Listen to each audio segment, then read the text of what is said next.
ಭಯಾನಕವಾಗಿರುವಂಥ ಯುದ್ಧ ನಡೆದಿರುವ ಕಾರಣದಿಂದಾಗಿ ಜಗತ್ತಿನ ಅನೇಕ ರಾಷ್ಟ್ರಗಳಿಗೆ ಡೀಸೆಲ್, ಪೆಟ್ರೋಲ್ ಮತ್ತು ಗ್ಯಾಸ್ಗಳ ಸರಬರಾಜು ನಿಂತು ಹೋಗುವಂಥ ದುರ್ಧರವಾಗಿರುವಂಥ ಪ್ರಸಂಗ ಬಂದಿದೆ. ಇಂಥ ಸಂದರ್ಭದಲ್ಲಿ ಇದೊಂದು ರಾಷ್ಟ್ರೀಯ ಸಮಸ್ಯೆ ಆಗಿರೋದ್ರಿಂದ ಆಯಾ ರಾಷ್ಟ್ರದ ಪ್ರಜೆಗಳು ಆದಷ್ಟು ಡೀಸೆಲ್, ಪೆಟ್ರೋಲ್ಗಳ ಬಳಕೆಯನ್ನು ಮತ್ತು ಪೆಟ್ರೋಲಿಯಂ ಉತ್ಪಾದಿತ ವಸ್ತುಗಳನ್ನು ಬಳಕೆ ಮಾಡುವುದನ್ನು ಕಡಿಮೆ ಮಾಡಬೇಕು. ಈಗಾಗಲೇ ಪೆಟ್ರೋಲಿಯಂ ಉತ್ಪನ್ನವಾಗಿರುವಂಥ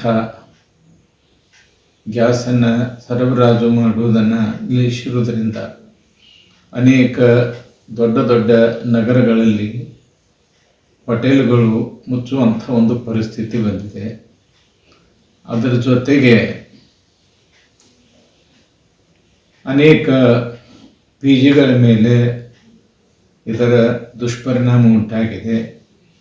ಕರ್ನಾಟಕದಲ್ಲಿ ವಿಶೇಷವಾಗಿ ಅನೇಕ ಮಠ ಮಂದಿರಗಳು ನಿತ್ಯ ಉಚಿತ ದಾಸೋಹವನ್ನು ನಡೆಸ್ತಾ ಇರೋದರಿಂದ ಅಂಥ ದಾಸೋಹದ ಚಟುವಟಿಕೆಗಳಿಗೂ ಕೂಡ ಸಾಕಷ್ಟು ವ್ಯತ್ಯಯವಾಗಿರುವುದನ್ನು ಈ ಸಂದರ್ಭದಲ್ಲಿ ನಾವು ಗಮನಿಸ್ತಾ ಇದ್ದೇವೆ. ಇಂಥ ಸಂದರ್ಭದಲ್ಲಿ ಸಾರ್ವಜನಿಕರು ಇದೊಂದು ರಾಷ್ಟ್ರದ ಸಮಸ್ಯೆ ಎಂಬುದನ್ನು ಅರಿತು ಬೇಯಿಸಿದ ಪದಾರ್ಥಗಳನ್ನು ತಿನ್ನುವುದನ್ನು ಕಡಿಮೆ ಮಾಡಿ, ವಿಶೇಷವಾಗಿ ತರಕಾರಿಗಳನ್ನು, ನೆನೆ ಹಾಕಿದ ಕಾಳುಗಳನ್ನು ತಿನ್ನುವುದರ ಮೂಲಕ ಬೇಯಿಸಿದಂಥ ಪದಾರ್ಥಗಳನ್ನು ಕಡಿಮೆ ಮಾಡಬೇಕು. ಅದರ ಜೊತೆಗೆ ಅನಾವಶ್ಯಕವಾಗಿ ಪ್ರಯಾಣ ಮಾಡುವುದನ್ನು ಕೂಡ ನಿಲ್ಲಿಸಬೇಕು. ಯಾಕಂದರೆ ಅದರಿಂದ ಸಾಕಷ್ಟು ಡೀಸೆಲ್, ಪೆಟ್ರೋಲ್ಗಳ ಬಳಕೆ ಆಗುವುದನ್ನು ನಾವು ನೋಡ್ತೀವಿ. ಅವಶ್ಯಕತೆ ಇದ್ದರೆ ಮಾತ್ರ ವಾಹನಗಳನ್ನು ಬಳಸಬೇಕು. ಈ ರೀತಿಯಲ್ಲಿ ನಾವೆಲ್ಲರೂ ಭಾರತ ದೇಶವಾಸಿಗಳು ಕೈಗೂಡಿಸಿದರೆ ಇಂಥ ಒಂದು ಸಮಸ್ಯೆಯಿಂದ ಕಿಂಚಿತ್ತಾದರೂ ಪರಿಹಾರವನ್ನು ಕಂಡುಕೊಳ್ಳಲಿಕ್ಕೆ ಸಾಧ್ಯವಾಗ್ತದೆ.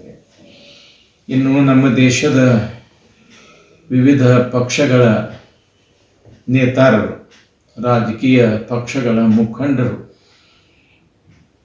ಇಂಥ ಒಂದು ಸಮಸ್ಯೆಗೆ ಪರಿಹಾರವನ್ನು ಕಂಡುಕೊಳ್ಳಬೇಕಾಗಿರುವಂಥದ್ದು ಬಹಳಷ್ಟು ಅವಶ್ಯ. ಅಮೇರಿಕ ಇವತ್ತು ಜಗತ್ತಿನ ಅನೇಕ ರಾಷ್ಟ್ರಗಳ ಮೇಲೆ ಪ್ರಭುತ್ವವನ್ನು ಸಾಧಿಸಬೇಕು ಅಂಥೇಳಿ ಈಗಾಗಲೇ ಮೆಕ್ಸಿಕೋ, ಗ್ರೀನ್ಲ್ಯಾಂಡ್ದಂಥ ದೇಶಗಳ ಮೇಲೆ ತನ್ನ ಪ್ರಭುತ್ವವನ್ನು ಸಾಧಿಸುತ್ತಾ ಇವತ್ತು ಈ ಒಂದು ಪೆಟ್ರೋಲಿಯಂ ಉತ್ಪಾದನೆಯನ್ನು ಮಾಡುವಂಥ ರಾಷ್ಟ್ರಗಳ ಮೇಲೂ ಕೂಡ ತನ್ನ ಪ್ರಭುತ್ವವನ್ನು ಸಾಧಿಸುವುದಕ್ಕೆ ಪ್ರಯತ್ನ ಮಾಡ್ತಾ ಇರೋದನ್ನು ನಾವೆಲ್ಲರೂ ಗಮನಿಸ್ತಾ ಇದ್ದೇವೆ. ಈ ಒಂದು ಹಿನ್ನೆಲೆಯಲ್ಲಿ ಎಲ್ಲ ರಾಷ್ಟ್ರಗಳ ಮುಖಂಡರು ಈ ಒಂದು ಸಮಸ್ಯೆಗೆ ಪರಿಹಾರವನ್ನು ಕಂಡುಕೊಳ್ಳೋದಕ್ಕೆ ಮಾತುಕತೆಯನ್ನು ಪ್ರಾರಂಭಿಸಬೇಕು ಮತ್ತು ಕೊಲ್ಲಿ ಪ್ರದೇಶಗಳಲ್ಲಿ ನಡೆಯುವಂಥ ಯುದ್ಧಗಳಿಗೆ ವಿರಾಮ ಹೇಳಬೇಕು. ಯುದ್ಧಗಳಿಂದ ಯಾವುದೇ ಪ್ರಯೋಜನ ಇಲ್ಲ. ಅನೇಕ ಸಾವು ನೋವುಗಳಿಗೆ ಕಾರಣವಾಗುವಂಥ ಯುದ್ಧದಿಂದ ಯಾರೂ ಏನನ್ನು ಸಾಧಿಸಬೇಕಾಗಿಲ್ಲ. ಅನೇಕ ಅಮಾಯಕ ಮಕ್ಕಳು ಕೂಡ ಇಂಥ ಒಂದು ಯುದ್ಧದಲ್ಲಿ ತಮ್ಮ ಪ್ರಾಣವನ್ನು ಕಳೆದುಕೊಂಡಿರುವುದನ್ನು ಗಮನಿಸಿದಾಗ ಇದೊಂದು ಪಾಪದ ಕೆಲಸ ಅಂಥೇಳಿ ಎಲ್ಲರಿಗೂ ಸಹಜವಾಗಿ ಗಮನಕ್ಕೆ ಬರುವಂತಹದ್ದು. ಈ ಒಂದು ಹಿನ್ನೆಲೆ ರಾಷ್ಟ್ರೀಯ ಮುಖಂಡರು ಕೂಡ ಬೇಗನೆ ಮಾತುಕತೆ ನಡೆಸಿ ಈ ಯುದ್ಧಕ್ಕೆ ಕೊನೆ ಹಾಡಬೇಕು ಅಂಥೇಳಿ ರಾಷ್ಟ್ರೀಯ ಮುಖಂಡರಲ್ಲಿ ಕೂಡ ನಾವು ಕೇಳ್ಕೊಳ್ತೇವೆ.